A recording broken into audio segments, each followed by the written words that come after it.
dare un bacio. Moi, j'aime beaucoup lire, j'aime aller au cinéma et j'adore le théâtre. Der wichtigste Kuss in meinem Leben, der war in Peru, in der Nähe von Machu Picchu. Je m'appelle Denzil de Souza. 看网球比赛。 Several reasons to want you to add a language in your degree, and the most obvious is certainly that we now live in a globalized society. No matter what your academic, personal or professional interests are, having another language will enable you to fulfill your potential.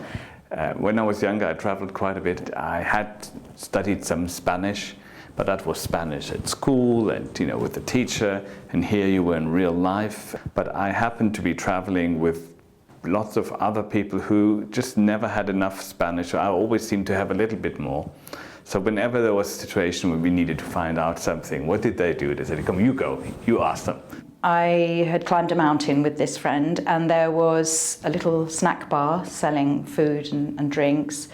And my friend, who does speak a bit of Chinese, had gone away. I can't remember what he'd gone to do, but he'd gone away. And I was desperately thirsty, and I went up and I knew the words, because he taught me them, for one bottle of water. A lot of business companies have their presence in China. So if you have the Chinese, even at a beginner's level, on your CV, it will give you that little bit of advantage over others.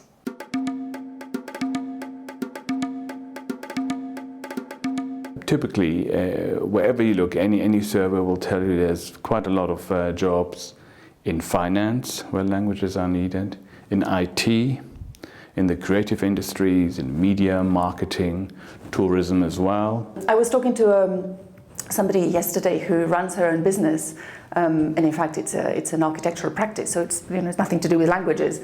And she says that when she gets CVs for applications, that the first thing she does is to have a look at the bottom of the CV where people say whether they speak other languages or not. She looks for that because for her, somebody who has made the effort to learn another language, on the one hand tells her that that person has probably developed empathy for other people, but also that they're prepared to work hard. For me, it's been a direct influence on what I do now. My first degree, I did a degree in French and European Studies, and as a result of being enthused about the language and the subject, I decided to go into teaching. So I did a PGCE and taught French and Spanish actually in secondary schools for a few years.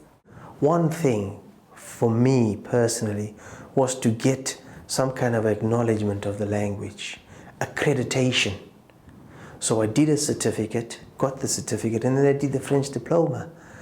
And it's helped my career, to be fair. I've been doing a residential school administrator in France once a year for a couple of weeks, practice my French, use it with other French students.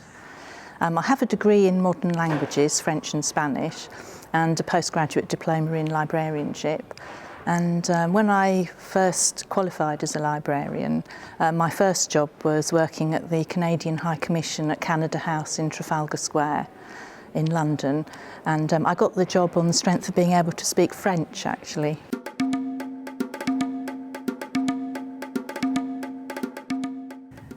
I think that certainly in my case, knowing other languages means that, for instance, that I really enjoy watching films in the original version. And in fact, I also quite enjoy watching them with subtitles. I like drama, and I think there's a lot of performative elements in learning languages, but I also think it appeals to the more nerdy, geeky side of me that likes to get things right, and there's something very satisfying in understanding grammar. So if you're an extrovert, languages can be great, but if you're an introvert, you can also get a lot of satisfaction from learning languages. In a previous life, sort of before starting my languages career, I worked as a sound engineer in a public broadcast station.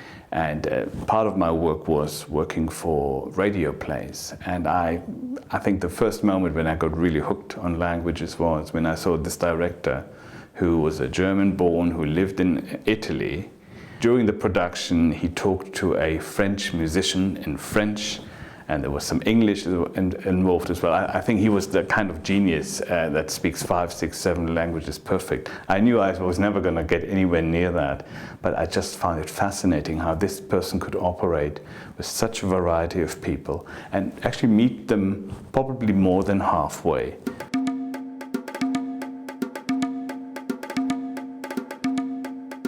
You need to find the one that works best for you, whether it's private, whether it's strategic because you think that'll help you with the job. It doesn't really matter. As long as it's a strong reason, you'll enjoy the language and you'll do well in it.